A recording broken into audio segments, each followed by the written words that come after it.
Why do we have these tax havens? Why is this allowed? Why shouldn't rich people pay taxes?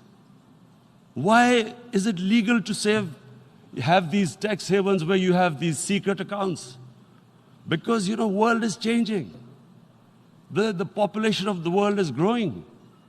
Sooner or later, you're going to have a crisis. If the poor get poorer and the rich get richer, there is going to be a crisis sooner or later. So this is my second point. I hope that the United Nations takes a lead in this. It involves the IMF, the World Bank, Asian Development Bank. They must find a way of stopping this plunder of the developing world. My third point is Islamophobia. There are 1.3 billion Muslims in this world. There are millions of Muslims living in other countries, European countries, in the US, as minorities. Islamophobia, since 9/11, has grown at a pace where it is alarming. Human communities live together. There should be understanding amongst them. But Islamophobia is creating a division. Muslim women wearing hijab, it's become an issue. It's become an issue in some countries. Hijab is some sort of a weapon. A woman can take off her clothes in countries, but she can't put on more clothes. How is this happening? Because of Islamophobia. And how did this Islamophobia start? After 9/11. And why did it start? Because certain Western leaders equated terrorism with Islam. Islamic terrorism. Radical Islam. What is radical Islam? There is only one Islam. And that is the Islam we follow of Prophet Muhammad sallallahu alaihi wasallam. There is no other Islam.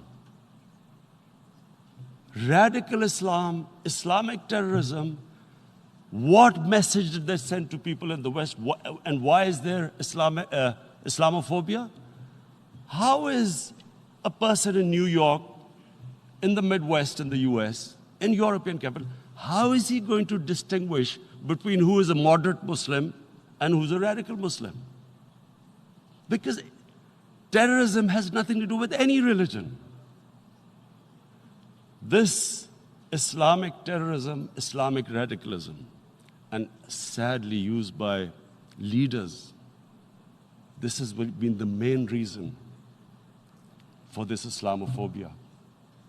And it has caused pain amongst Muslims.